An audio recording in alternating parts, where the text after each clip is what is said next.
stadion kita yang sangat bagus ini, namun kita evaluasi kira-kira kalau nanti diperiksa atau dievaluasi FIFA, mudah-mudahan sudah bisa dapat memenuhi standar itu. Di antaranya salah satu yang utama adalah rumput. Kondisi rumput sekarang jelas tidak masuk standar FIFA kalau dengan kondisi sekarang. Namun ada solusinya. Kita akan ganti semua rumput tersebut, ya, sesuai dengan ahlinya beliau, Pak Kamal, mohon maaf, Pak Kamal sebagai ahli dan agronomi untuk rumput di stadion. Okay. Menurut beliau harus diganti. Kalau mau 3 bulan bisa dipakai. Itu untuk jangka pendek saja. Nanti untuk jangka panjangnya mungkin juga harus dirubah rumputnya. Itu salah satu rumput jadi yang sekarang tidak dapat memenuhi kriteria FIFA sesuai dengan pengalaman beliau. Yang kita ingin memastikan JIS ini bisa menjadi bagian kualifikasi. Nah, rumput misalnya, kan itu jelas. Kita nggak usah berdebat berjenis-jenis rumput, ya kan? Rumput itu ada yang kuat matahari lama, ada yang kuat matahari sedikit, gitu kan? Nah, rumput yang di JIS itu, coba rumput yang dipakai di lapangan dalam, di lapangan latihan itu di lapangan latihan bagus, karena mataharinya cukup. Ketika yang di dalam mataharinya kurang, jadi rumputnya tidak bisa beradaptasi. Perlu rumput mungkin jenis lain. Kita mau supaya ini lolos, ya, termasuk stadion-stadion yang ada nanti di Jawa Barat, di Surabaya, ya, misalnya contoh stadion Surabaya sudah lolos U20, ya, tapi tiba-tiba dipakai main rusak, gitu, ya kan namanya rumput kan rusak, bilang loh ini nggak sesuai, mesti diperbaiki. Nah itulah saya bilang kita harus melakukan sebelum FIFA datang, kita bagusin dulu nih lapangan yang kita mau dorong, ada 6-8 lapangan. Menteri Pekerjaan Umum dan Perumahan Rakyat Basuki Hadimulyono mengatakan akan mengganti rumput stadion JIS. Ia meminta agar rumput stadion JIS seperti GBK. Padahal rumput GBK masih menjadi pertanyaan. Kiper timnas Filipina pernah mencuit, jika kalian berharap sepak bola yang baik besok, sebaiknya jangan. Lapangan ini tidak cocok untuk sepak bola.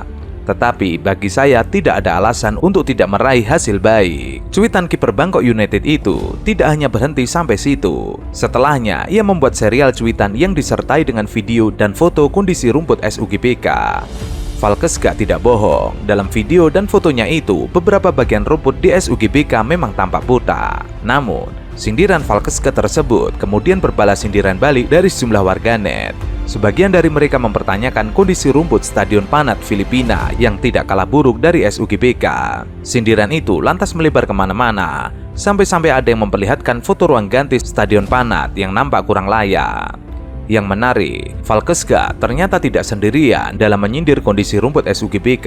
Sebelum timnas Indonesia menjamu Timor Leste di SUGBK pada 13 November 2018, Norio Sukitati, pelatih Timor Leste, juga menilai bahwa kondisi lapangan SUGBK tidak layak untuk menggelar pertandingan. Ia bahkan membandingkan kondisi lapangan SUGBK dengan Stadion Raja Mangala, Thailand. Kondisi lapangan buruk, tidak ada rumput di beberapa bagian. Di Thailand, lapangan latihan dan untuk pertandingan sempurna, sedangkan di sini buruk. Tapi kalau di JIS saya memang pernah mempergunakan pada saat kami melakukan International Youth Championship, Barcelona datang bersama Atletico Madrid. Memang rumput yang dipergunakan hybrid, ya, perpaduan antara natural grass dan artificial. Kalau dibilang standar, kan standarisasi lapangan sepak bola untuk kepentingan sepak bola kan harus diverifikasi dan di-approve oleh yang mempunyai kewenangan, yaitu FIFA. Tapi kalau secara kasat mata pada saat kami pergunakan 2 event, yaitu International Youth Championship sama persahabatan pada waktu itu salah satu tim Thailand sama Persija, secara kasat mata bagus gitu, bagus, dan tidak ada komplain dari tim Barcelona maupun Atletico Madrid. Memang pada saat kami pergunakan belum terverifikasi dengan dengan formal. Jadi pada saat itu kan trial.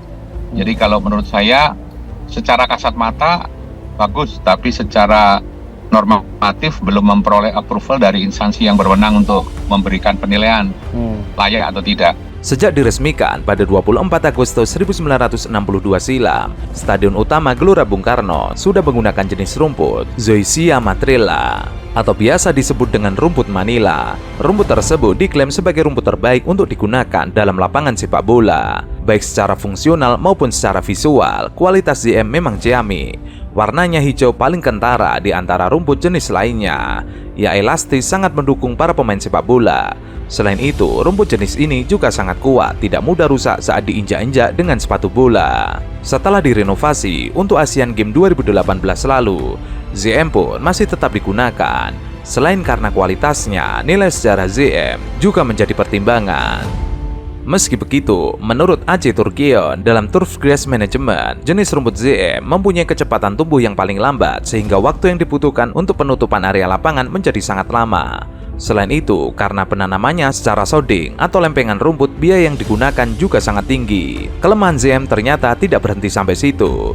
Di wartakanbola.com, ZM juga dikenal sebagai jenis rumput paling manja. Ia harus disiram sekali sehari, sekaligus rutin diberi pupuk.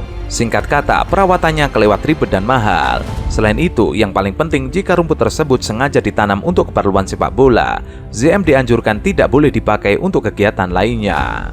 Yang kemudian menjadi masalah, SUGBK adalah stadion multifungsi, merujuk dalam standarisasi FIFA. Hal itu memang tidak dilarang, malahan FIFA menganjurkan bahwa stadion sepak bola memang sebaiknya juga digunakan untuk kegiatan lainnya. Mereka menulis, stadion sepak bola dapat digunakan untuk acara hiburan, seperti konser, festival, aksi teater, dan lainnya. Namun, dalam standarisasi FIFA tersebut, FIFA juga menyarankan bahwa penggunaan rumput artifisial akan memudahkan karena bisa langsung digunakan atau dilapisi dengan lapisan tertentu agar rumput tidak rusak. Menyatakan tidak sesuai standar FIFA itu kan ada kewenangannya, ada otoritasnya, dan otoritas itu adalah FIFA kan. Jadi misalnya technical delegate-nya, asesor FIFA-nya datang menyatakan itu, barulah verifikasinya atau verifikatornya. Tapi ketika Menteri PUPR menjadi seolah-olah asesor FIFA, itu yang akhirnya menyulut polemik kan soal rumput ini gitu loh. Karena juga harus dipahami konsep dari stadion ini dibangun terkait pitch atau permukaan lapangannya, rumputnya yang saya tahu ini kan hybrid. Tadi juga sudah dijelaskan dalam berita, dalam konten berita disebutkan bahwa ada 3 jenis hybrid gitu kan. Ada penguatan akar, reinforced root, ada tipe karpet, ada yang stiff fiber gitu loh. Jadi harus dipahami, tiba-tiba menyatakan tidak sesuai, tapi juga bukan pihak yang menjadi berkompeten menyatakan tidak sesuai standar itu. Nah, ini yang menimbulkan polemik menurut saya sih.